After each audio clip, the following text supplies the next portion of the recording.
എല്ലാവർക്കും പുതുവത്സരാശംസകൾ. സരംഗി സ്പീക്സിന്റെ Greek mythology സീരീസിൽ നമ്മൾ ഒളിമ്പ്യന്മാരിലെ ഏറ്റവും അവസാനത്തെ ആളെ പറ്റിയാണ് പറയാൻ പോകുന്നത്.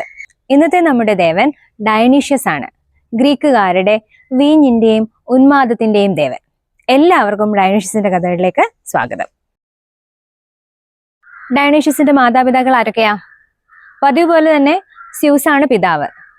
അമ്മയാണെങ്കിലോ ഹെരയുടെ ക്രൂരതയ്ക്ക് ഇരയായ സ്യൂസിന്റെ കാമുകിമാരിൽ ഏറ്റവും പ്രധാനപ്പെട്ട ആൾ സെമിലിയാണ് ഡയനീഷ്യസിന്റെ അമ്മ. സെമിലിയെ വേറൊരു രീതിയിൽ നമുക്ക് പരിചയപ്പെടാം. ഓർക്കുന്നുണ്ടോ നമ്മൾ കാഡ്മസിനെയും ഹാർമോണിയെയും പറ്റി പറഞ്ഞത്? കാഡ്മസിന്റെയും ഹാർമോണിയയുടെയും മക്കളിൽ ഒരുവളാണ് സെമിലി. ഡയനീഷ്യസിന്റെ അമ്മ ഒരു മനുഷ്യ സ്ത്രീ അല്ലേ? അച്ഛൻ ദേവരാജാവായ സ്യൂസ് ആണെങ്കിലും മനുഷ്യ സ്ത്രീയിലുണ്ടായത് കാരണം ഒളിമ്പ്യന്മാരുടെ കൂട്ടത്തിലേക്ക് എത്തപ്പെടേണ്ട ആളല്ല ഡയനീഷ്യസ്. പക്ഷേ ഡയനീഷ്യസ് എങ്ങനെയാണ് ഒരു ഒളിമ്പ്യൻ ദൈവമായത്? ഉന്മാദത്തിന്റെയും വീഞ്ഞിന്റെയും ഭ്രാന്തിന്റെയും ഒക്കെ ദേവനാണ്. ഒളിമ്പ്യൻ കൗൺസിലില് ആ ഡയനീഷ്യസിന് എങ്ങനെയാണ് സ്ഥാനം കിട്ടിയെന്ന് നമുക്ക് ഈ കഥകളിലൂടെ അറിയാൻ പറ്റും. ഡയനീഷ്യസിന്റെ റോമൻ നാമം ലിബർ എന്നാണ്. ബാക്കസ് എന്നും കഥകളിലൊക്കെ അറിയപ്പെടുന്നുണ്ട്. വീഞ്ഞിന്റെയും ഉന്മാദത്തിന്റെയും സസ്യജാലങ്ങളുടെയും വന്യതയുടെയും ഒക്കെ ദേവനാണ് ഡയനീഷ്യസ്. സാധാരണയായി താടിയുള്ള ഒരു വൃദ്ധന്റെ രൂപത്തിലാണ് ചിത്രീകരിച്ച് കാണാറുള്ളത്. വീഞ്ഞു കുടിക്കുന്ന ഒരു കപ്പും മുന്തിരി വെള്ളിയുടെ ഒരു കിരീടവും ഒക്കെയുള്ള രീതിയിലാണ് ഡയനീഷ്യസിനെ ചിത്രീകരിച്ച് കാണാറുള്ളത്. ഡയനീഷ്യസിന്റെ ഒപ്പം ഒരു കൂട്ടം അനുയായികൾ എപ്പോഴും ഉണ്ടാകും. ഇതിൽ സ്ത്രീ അനുയായികളെ മീനിയാഡ്സ് എന്ന പേരിലാണ് അറിയപ്പെടുക. അവരൊരു ഉന്മാദ അവസ്ഥയിലായിരിക്കും മിക്കപ്പോഴും. സെമിലിയുടെ ദാരുണമായ മരണത്തിന്റെ കഥ നമ്മൾ പറഞ്ഞല്ലോ. കുട്ടി ഉണ്ടായതിനു ശേഷം സ്യൂസ് ഡയനീഷ്യസിനെ വളർത്താനായിട്ട് നൈസ പർവ്വതത്തിലെ ദേവതമാരെയും സിലേനസ് എന്ന് പറയുന്ന ഒരാളെയാണ് ഏൽപ്പിച്ചത്. കുറച്ചുകൂടി വളർന്നപ്പോൾ സെമിലിയുടെ സഹോദരിയായ ഐനോയും ഭർത്താവായ ആത്തമാസും ആ ജോലി ഏറ്റെടുത്തു. പക്ഷേ ഹെരയുടെ കോപം അവിടെയും ശമിച്ചില്ല. ആത്തമാസിനെയും ഐനോയെയും ഭ്രാന്തരാക്കി അവരുടെ മക്കളെ ഉൾപ്പെടെ കൊന്നിട്ട് ആത്മഹത്യ ചെയ്യാൻ പ്രേരിപ്പിച്ചു ഹെര. ഡയനീഷ്യസ് വീണ്ടും പെരുവഴിയിലായി. പക്ഷേ സിലേനസ് എന്നും ഡയനീഷ്യസിന്റെ കൂടെ ഉണ്ടായിരുന്നു, ഒരു കൂട്ടുകാരനായിട്ടും അനുയായിയായിട്ടും അപകടങ്ങളിൽ നിന്ന് രക്ഷപ്പെടുത്താനും ഒക്കെ ആയിട്ട്. ഡയനീഷ്യസ് വളർന്നു യുവാവായി. ഡയനീഷ്യസ് ആണ് വീഞ്ഞ് കണ്ടുപിടിച്ചത്. ആ കഥ നമുക്ക് എങ്ങനെയാന്ന് നോക്കാം. ഡയനീഷ്യസിന് വളരെ പ്രിയപ്പെട്ട ഒരു സുഹൃത്തായിരുന്നു ആംബിലസ്. ഒരിക്കല് ഭ്രാന്തെടുത്ത് ഒരു കാളയുടെ പുറത്ത് സഞ്ചരിക്കുന്നതിനിടെ ആംബിലസ് താഴെ വീണ് മരിച്ചുപോയി. ഡയനീഷ്യസിന് വളരെ സങ്കടമായി. തന്റെ സുഹൃത്തിന് ഒരു ജന്മം കൂടി കൊടുക്കാൻ അദ്ദേഹം വിധിദേവതമാരോട് അപേക്ഷിച്ചു. അവര് ഒരു ജന്മം കൂടെ കൊടുത്തു, പക്ഷെ അതൊരു മുന്തിരിവള്ളിയുടെ ജന്മമായിരുന്നു എന്ന് മാത്രം. അങ്ങനെയാണ് ഡയനീഷ്യസ് മുന്തിരിവള്ളിയിൽ നിന്ന് വീഞ്ഞുണ്ടാക്കിയത്. ഡയനീഷ്യസിനെ ഒരു ദേവനായിട്ട് അംഗീകരിക്കാൻ വൈമുഖ്യം പ്രകടിപ്പിച്ച രാജാക്കന്മാരുണ്ടായിരുന്നു. അതിലൊരാളാണ് ത്രേസിലെ രാജാവായിരുന്ന ലൈസർഗസ്. ലൈസർഗസിന് ഹെര പ്രലോഭിപ്പിച്ചതാണ് ഡയനീഷ്യസിൽ നിന്നും വൈമുഖ്യം കാണിക്കാനായിട്ട്. പക്ഷേ അയാളെ ഒരു ഭ്രാന്തനാക്കി തീർത്തു ഡയനീഷ്യസ്. പിന്നെ പെന്തിയസിന്റെ കാര്യം കുറച്ചും കൂടി കഷ്ടമാണ്. ഡയനീഷ്യസിന് ഒരു കൂട്ടം സ്ത്രീ ആരാധകരുണ്ട്. അവരുടെ ഒരു ഉന്മാദത്തിന്റെയും ഒരു ബഹളത്തിന്റെ അവസ്ഥയിൽ പെന്തിയസിന്റെ പെൺമക്കളും കൂടി ചേരുകയും ഉന്മാദത്തിന്റെ ആ മൂർധന്യ അവസ്ഥയിൽ പെന്തിയസിനെ അവർ കീറി ഭാഗങ്ങളാക്കുകയും ചെയ്തു എന്നാണ് ഒരു കഥയിൽ പറയുന്നത്. വീഞ്ഞിന്റെയും ഉന്മാദത്തിന്റെയും മാത്രമല്ല, നാടകങ്ങളുടെ, അതായത് തിയേറ്ററിന്റെ ദേവനും ഡയനീഷ്യസ് എന്നാണ് പറയപ്പെടുന്നത്. ഡയനീഷ്യസിന്റെ പേരിൽ പുരാതന ഗ്രീസില് പല ഉത്സവങ്ങളും നടത്തപ്പെട്ടിട്ടുണ്ടായിരുന്നു. യൂറിപ്പിഡസിന്റെ ഒരു പ്രശസ്തമായ കൃതിയാണ് ഡയനീഷ്യസിനെയും ഡയനീഷ്യസിന്റെ കഥകൾ വിവരിക്കുന്ന ബാക്കെ എന്ന് പറയുന്നത്. മറ്റ് ദേവന്മാരെയൊക്കെ പോലെ തന്നെ മനുഷ്യ സ്ത്രീകളിലും ദേവതമാരിലും ഒക്കെ ഡയനീഷ്യസിന് കുട്ടികൾ ഉണ്ടായിട്ടുണ്ട്. ഡയനീഷ്യസിന്റെ പ്രണയിനികളിൽ ഏറ്റവും പ്രധാനപ്പെട്ട ആള് അരിയാഡ്നെയാണ്. അരിയാഡ്നെ എന്ന് പറയുന്നത് ശരിക്കും പറഞ്ഞാൽ തീസിയസിന്റെ കാമുകിയായിരുന്നു.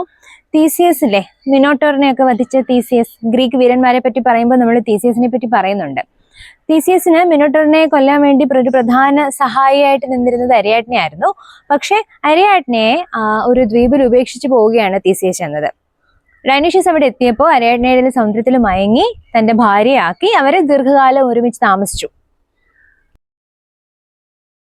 കഴിഞ്ഞ വീഡിയോയിൽ നമ്മൾ ഹെഫേസ്റ്റസിനെ പറ്റി പറഞ്ഞില്ലേ. ഹെഫേസ്റ്റസ് ഹിരയോട് പ്രതികാരം ചെയ്യാൻ വേണ്ടിയിട്ട് ഒരു കസേര ഉണ്ടാക്കി കൊടുത്തിട്ട് അവിടെ നിന്ന് സ്ഥലം വിട്ട കഥ. തിരികെ ഹെഫേസ്റ്റസിനെ ദേവലോകത്തേക്ക് എത്തിക്കാൻ ഒരു പ്രധാന പങ്ക് വഹിച്ചത് ഡയനീഷ്യസ് ആണ്. ഡയനീഷ്യസ് കൊടുത്ത വീഞ്ഞൊക്കെ കുടിച്ചിട്ടാണ് മനം മയങ്ങി ഹെഫേസ്റ്റസ് തിരികെ ഒളിമ്പസിലെത്തിയതും ഹെരയെ സ്വതന്ത്രയാക്കിയതെന്നും ഒരു കഥ പറയുന്നുണ്ട്. അതിൽ സന്തുഷ്ടയായിട്ടാണ് ഹെരയാണ് ഒളിമ്പ്യൻ കസേരയിൽ ഒന്ന് ഡയനീഷ്യസിന് കൊടുത്തതെന്നും പറയുന്നുണ്ട്.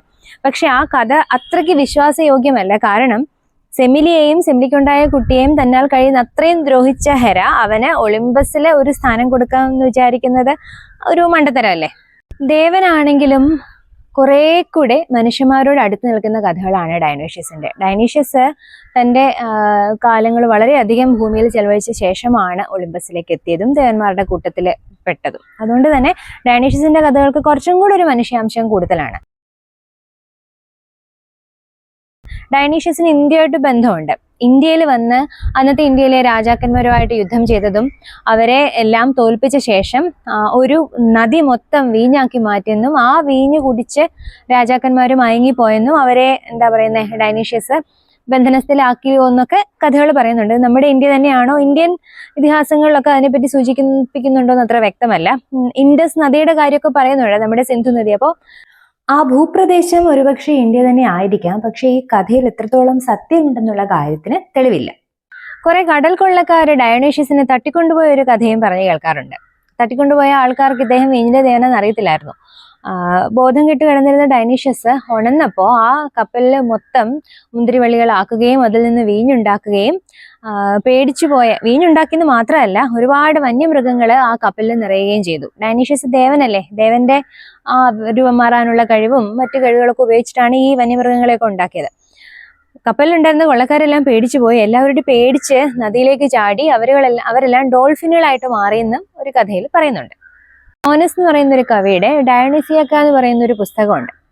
അതില് ഡയനീഷ്യസിന്റെ കഥകൾ വളരെ വിസ്തരിച്ച് പറയുന്നുണ്ട്. പക്ഷേ അതിന് എത്രത്തോളം ഒതൻസിറ്റി ഉണ്ടെന്നുള്ള കാര്യത്തിൽ ഇപ്പോഴും പഠനങ്ങൾ നടക്കുന്നതേ ഉള്ളൂ. ഡയനീഷ്യസിനെ പറ്റി മറ്റുള്ളവർ പറഞ്ഞ് കേൾക്കാത്ത വിധത്തിലുള്ള കഥകൾ നോനസിന്റെ പുസ്തകത്തിൽ നമുക്ക് കാണാം. ഇനി അടുത്ത പ്രശ്നം, ഈ ഒളിമ്പ്യൻ കൗൺസിലിൽ നിന്ന് ആരാണ് ഡയനീഷ്യസിന് വേണ്ടി വഴിമാറി കൊടുക്കുക? സോമനസാലെ തന്റെ സ്ഥാനം ഡയനീഷ്യസിന് വാഗ്ദാനം ചെയ്തത് ഇക്കൂട്ടത്തില് ഏറ്റവും സാത്വികയായിട്ടുള്ള ഒരുവളാണ്. ആരായിരിക്കും? നമ്മൾ ഇത്രത്തോളം ഒളിമ്പ്യന്മാരുടെ കഥകൾ പറഞ്ഞത് വെച്ചിട്ട് നിങ്ങൾക്ക് അറിയാമായിരിക്കുമല്ലോ. തീർച്ചയായിട്ടും ഹെസ്റ്റിയയാണത്. കുടുംബത്തിന്റെ കാവലാൾ, കുടുംബവിളക്ക്. ഹെസ്റ്റിയയ്ക്ക് അങ്ങനെ ഒളിമ്പ്യന്മാരുടെ ഭരണകാര്യങ്ങളിൽ ഇടപെടണമെന്നോ കൗൺസിൽ സ്ഥാനം വേണമെന്നൊന്നുമില്ല. വീടും നിരിപ്പോടും ആയിട്ട് ആ കുടുംബത്തിന്റെ ഒരു മൊത്തം ഐക്യം കാത്തു സൂക്ഷിക്കാൻ വേണ്ടി മാത്രമാണ് ഹെസ്റ്റിയ താല്പര്യപ്പെട്ടത്. അപ്പോൾ നമുക്ക് ഹെസ്റ്റിയ അവിടെ നിന്ന് മാറ്റിയിട്ട് ഡയനീഷ്യസിനെ അവിടെ പ്രതിഷ്ഠിക്കാം. അപ്പോൾ നമ്മൾ സ്ഥിരമായിട്ട് പറയുന്ന 12 ഒളിമ്പ്യൻ ദൈവങ്ങൾ ഇങ്ങനെ നിരന്നിരിക്കുകയാണ്. എല്ലാവരെയും നമ്മൾ പരിചയപ്പെട്ടു, എല്ലാവരുടെയും പ്രധാനപ്പെട്ട കഥകളും ഒക്കെ പറഞ്ഞു.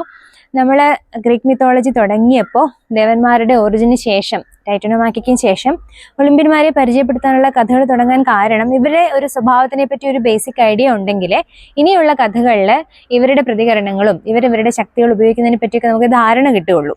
അപ്പം ഒളിമ്പ്യൻ കൗൺസിൽ നമ്മൾ അങ്ങനെ കംപ്ലീറ്റ് ചെയ്തിരിക്കുകയാണ്. ഇനി ഗ്രീക്ക് മിത്തോളജിയിൽ എന്താണ് പറയേണ്ടതെന്ന് നിങ്ങൾക്ക് എന്തെങ്കിലും സജഷൻ ഉണ്ടെങ്കിൽ വരും വീഡിയോകളിൽ അത് ഉൾപ്പെടുത്താൻ ശ്രമിക്കാം. പ്രധാനപ്പെട്ട ദേവന്മാരെ പറ്റിയാണ് നമ്മൾ സംസാരിച്ചത്, 12 ഒളിമ്പ്യന്മാരെ പറ്റി. ഇതല്ലാതെ മൈനറായിട്ടുള്ള ദൈവങ്ങളും ഉണ്ട്. അതേപോലെ ദേവസ്ഥാനത്തേക്ക് ഉയർത്തപ്പെട്ട മനുഷ്യരായിട്ടുള്ള ആൾക്കാരും ഉണ്ട്. അവരെ പറ്റിയുള്ള കഥകളും ഒക്കെ ആയിട്ട് ഗ്രീക്ക് മിത്തോളജി സീരീസ് തുടരുകയാണ്. കാരണം ഇത് അങ്ങനെ പെട്ടെന്ന് അവസാനിപ്പിക്കാൻ പറ്റില്ല. ഒരുപാട് കഥകളുടെ ഒരു മഹാസാഗരമാണ് ഗ്രീക്ക് റോമൻ ഇതിഹാസങ്ങൾ.